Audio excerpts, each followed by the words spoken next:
গতকালকে আপনি যে খারাপ কাজটা করছেন অনলাইনে সোশ্যাল মিডিয়াতে, সেটা আজকে আপনার মনে আছে কিনা? তো আজকে আমরা জানবো বনী ইসরায়েলের 13, 14, 15 নং আয়াত, এই 3টা আয়াতের ব্যাখ্যা সম্পর্কে আমরা জানবো। আশা করি আল্লাহ তাআলা এর থেকে আমাদেরকে উপকৃত হবার তৌফিক দিবেন।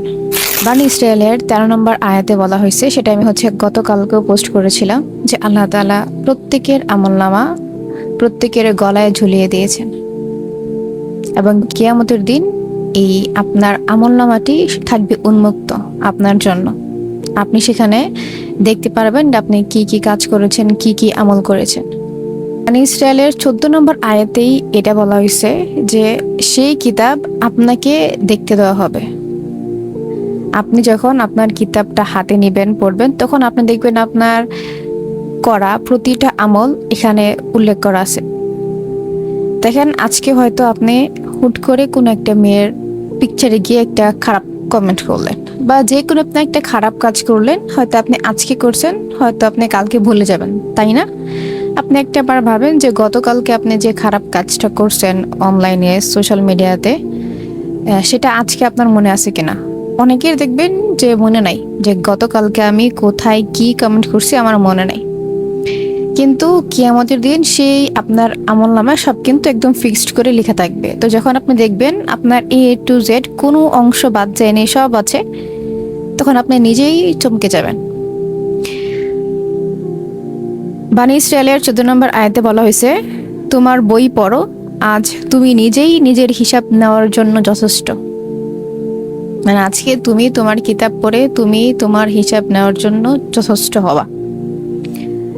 এবং বনী ইসরায়েলের 15 নম্বর আয়াতে বলা হয়েছে, যে সঠিক পথে চলে সে নিজেরই লাভের জন্য চলে, আর যে পথভ্রষ্ট হয় সে নিজের ক্ষতি করে। এইটা খুব সুন্দর একটা আয়াত। এখন আমি এটাকে একটু ব্যাখ্যা করার ট্রাই করব। এখানে বলা হয়েছে যে যে সঠিক কাজ করে সে তার লাভের জন্য করে, এবং যে ভুল কাজ করে সে তার ক্ষতির জন্য করে। এখন আমাদের বর্তমানে এটা অনেক বেশি, যে আমরা যদি কোনো পাপ কাজ করি, আমরা আমাদের দোষ দিই না, আমরা সেই অবজেক্টটার দোষ দিই। যেমন দেখেন, এই যে ফোন একটা একটা টুল, ফোন একটা টুল, এবং এটা দিয়ে অনেকে ভালো কাজ করে, মানে হচ্ছে ইসলামিক আয়াত শুনে, হাদিস শুনে, দেন হচ্ছে কোনো একটা স্কিল শেখে, এবং সেই স্কিল শিখে সে ইনকাম করে। এবং আরেক দল দেখবেন যে তারা ফোনটাকে ইউজ করে, মানে অপ্রয়োজনীয় স্ক্রলিং করে, মানুষের আইডিতে গিয়ে গিয়ে হচ্ছে ব্যাড কমেন্ট করে, হ্যাঁ, নাচ গান করে, রিলস আপলোড করে। তো এখানে আপনি বলেন যে 3 শ্রেণীর মানুষ, যে হচ্ছে শুধুমাত্র ইসলামিক ভিডিও দেখে, ইসলাম শিখে, সেকেন্ড হচ্ছে যে একটা স্কিল শিখে এবং সেটাকে কাজে লাগিয়ে সে একটা ইনকাম সোর্স বিল্ড আপ করে, অ্যান্ড থার্ড ক্যাটাগরি হচ্ছে যারা আপনার জাস্ট হচ্ছে অযথা স্ক্রলিং করবে, আজে বাজে কথা বলবে, কমেন্ট করে বেড়াবে। এখন আপনি বলুন, এই 3 শ্রেণীর মানুষ, এই 3 শ্রেণীর মানুষের কি একই আমলনামা থাকবে? থাকবে না কিন্তু। তো একটা টুল আপনি কিভাবে ব্যবহার করছেন ওইটার উপরে আপনার আমলনামা ডিপেন্ড করবে, আপনার নিয়ত কি। অনেকেই বলে যে এই মেয়েটা খোলামেলা আছে দেখি আমি ওর দিকে তাকাইছি, ওর দিকে চোখ গেছে, এটা একটা নফস। এখন ধরেন আপনি এটা বললে যদি শান্তি পান যে ওই মেয়েটা খোলামেলা আছে দেখি আমি তাকে দেখছি, না হলে তো আমি দেখতাম না, ওকে, এইটা যখন আপনি আল্লাহর কাছে গিয়ে বলবেন, আল্লাহ কি আপনাকে ছেড়ে দিবে? বলেন, আল্লাহ বলবে তুমি তাকাইছো, এটা তোমার আমলনামা, এটা তোমার কাজ, এবং তুমি এর জন্য অবশ্যই তোমার শাস্তি পেতে হবে। এখন আপনি যদি বলেন যে আল্লাহ তাআলা ও খোলা ছিল এই জন্য আমি তাকাইছি, তাহলে কি আপনার পাপ হবে না? তাহলে কি আপনার মাফ হয়ে যাবে? বলেন হবে কি না? হবে না কিন্তু। বনী ইসরায়েলের 14 নম্বর আয়াতে সেটাই বলা হয়েছে, তোমার কর্মর হিসাব তোমাকে দিতে হবে। অনেকে এটা বলে আপনারা পালায় যান যে আমি তো করতে চাই না, ও খোলা আছে দেখে আমি ওর দিকে তাকাইছি। এখন যে খোলা আছে সে তারটা পাবে, কিন্তু আপনারটা কিন্তু আর সে, মানে আপনার পাপের বোঝা কিন্তু আর সে নিবে না। মানে যে খোলা আছে, সে খোলা, ওই খোলার অংশটুকু সে নিবে। সে কিন্তু আপনি যে তাকাইছেন খারাপ দৃষ্টিতে, খারাপ নজরে, সে কিন্তু আপনার ভারটা নিবে না। যার যার আমল তার তার গলায় ঝুলানো দেওয়া আছে। যে ছোট ছোট আমলগুলা বা কাজগুলো আপনারা অ্যাভয়েড করেন, আজকে করে কালকে আপনারা ভুলে যান, প্রতিটা কাজ সেখানে একদম রেকর্ড করা থাকবে। সেখানে আপনি আপনার বিরুদ্ধে মিথ্যা কথা বলতে পারবেন না, বা অন্য কেউ আপনার সম্পর্কে মিথ্যা উক্তি বা মিথ্যা কথা বলতে পারবে না, এবং মিথ্যা প্রমাণও করতে পারবে না।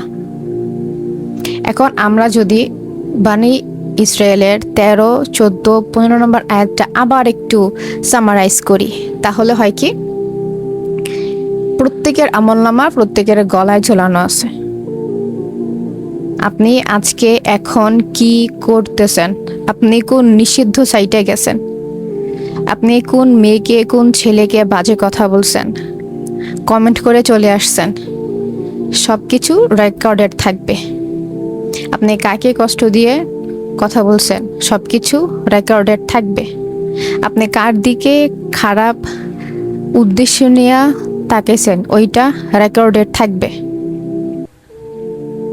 আপনার গলাই তো আছে, তাই না? আপনার গলাই তো আছে, ঝুলানো আছে। এটা তো আর আমার কথা না, কোরআনের কথা। সেকেন্ড, আপনি ওই দিন আপনার জন্য মানে আপনার বিচারের জন্য যথেষ্ট হবেন, এবং সেই বইটা আপনার জন্য উন্মুক্ত থাকবে। আপনি যে আপনার কাজগুলো করছেন সবগুলো ওপেন থাকবে। আপনি নিজেই আপনার জন্য যথেষ্ট হবেন বিচার করার জন্য, কারণ সব তো রেকর্ড করা আছে। মিথ্যা কথা বলার তো কোনো চান্স নাই। আপনি এটা বলতে পারবেন না যে না আমি তো এটা করি নেই, কোনো চান্স নাই।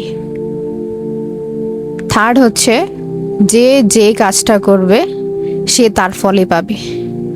আজকে যদি আপনি আরেকজনের দিকে তাকায়, খারাপ নজরে তাকায় যদি আপনার ব্লেম শিফটিং করা ট্রাই করেন, যে আমার দোষ না, ও খোলা আছে দেখে আমি ওর দিকে তাকাইছি, খোদার কসম এর ফলে আপনার পাপ কমবে না, বরঞ্চ আপনি নিজে আপনার ক্ষতি করতেছেন।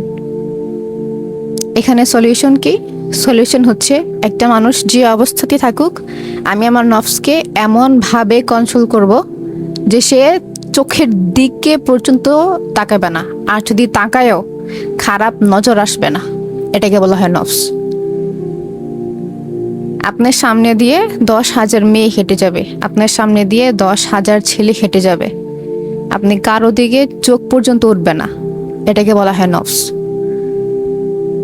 আর আপনি ঘরে আপনার কেউ নাই, আপনি ফোনটা হাতে নিলেন, স্ক্রলিং করলেন, অনেক মেয়েদেরকে আপনি দেখবেন, তাদেরকে উপর থেকে নিচে আপনি স্ক্যান করলেন, খারাপ উদ্দেশ্য নিয়ে আপনি তাকালেন, ওইটাকেও নফস বলে। এখন আপনি কিন্তু বলতে পারেন না যে ফোনের দোষ না, ফোন একটা টুল। নফস হচ্ছে ইচ্ছা, নিয়ত। আমি খারাপ কাজ করি, এটা আমার নফস, আমি ভালো কাজ করি, ওইটা আমার নফস। তো পরবর্তী সময়